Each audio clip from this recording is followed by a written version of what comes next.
นี่คือบริเวณภาคโดนสวรรค์หรือว่าเกาะไม่ไม้ได้นี่แหละพระโดนสวรรค์หรือว่าเกาะไม่ไม้แล้วมันตัวเจ้ามีตุขาพาบึงภาคในโดนสวรรค์หรือว่าเกาะไม่ไม้แล้วมีภาพไม่ได้มีคล้องนะเพื่อนคล้องก็ไม่มีได้มีคล้องมีโกงอีกด้วยได้มีภาคกับภาคโบราณแล้วโบราณ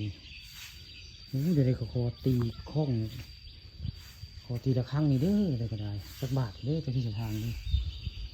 ขอไทยทำได้อันนี้ก็ได้ขอตีคล้องบางคน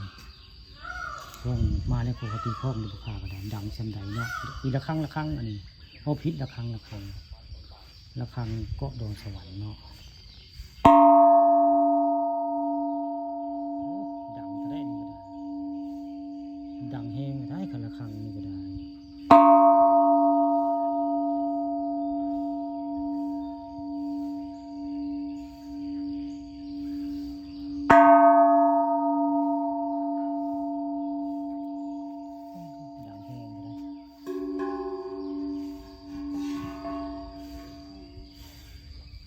ระฆังก็ดังแห้งเลย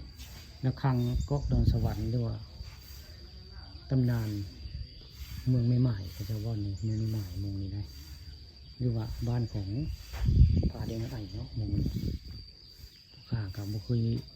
ตีจะเทื่อได้บุคุยตีจักเทื่อแต่ว่ามาตีมือเนาะมาตีออกรายการผู้ข้าปานคำผสมนิพพานในบริเวณนั้นโดนสวรรค์ได้คล้องก็มีทั้งคล้องน้อยคล้องใหญ่แล้วคล้องน้อยก็มีคล้องใหญ่ก็มีแล้วมีทั้งคล้องมีทั้งผักได้หลายผักคล้องนี่แหละเมืองพาได้เห็นเขาจะว่าได้อันผู้เทพปาปัดกวาดได้ของเราคนว่าอนุญาตให้ภาคได้กันว่าได้อยู่เนาะผมเป็นยังคนว่าได้คนฝ่ายเขาว่ากระจาได้คนที่พายเรือได้อนุญาตว่าให้ว่าได้ของเราผู้ข่าวเลยมองมาจ่าเนาะเรื่องอันนี้แล้วไอ้คลองใหญ่เลยตีบุกเด้อขออนุญาตตีก็เด้อเดี๋ยวนี้ลองตีบางคลองใหญ่นี่ก็ได้คลองนี้สิหึงแล้วบางอย่างคลองอันนี้คลองนี้สินานแล้ว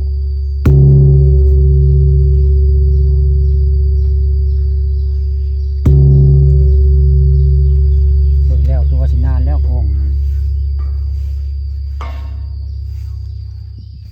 ก็มี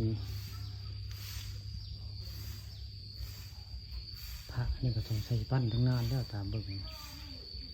จะปั้นมานานแล้วพระนี่พระตะกี้ตะเก่าไปแล้วนะพระนาปุ๊กเห็นเลย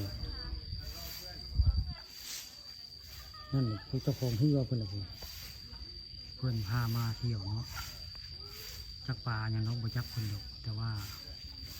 ลืมชื่อเพื่อนแล้วค่ะคนบอกได้ชื่อคนก็ได้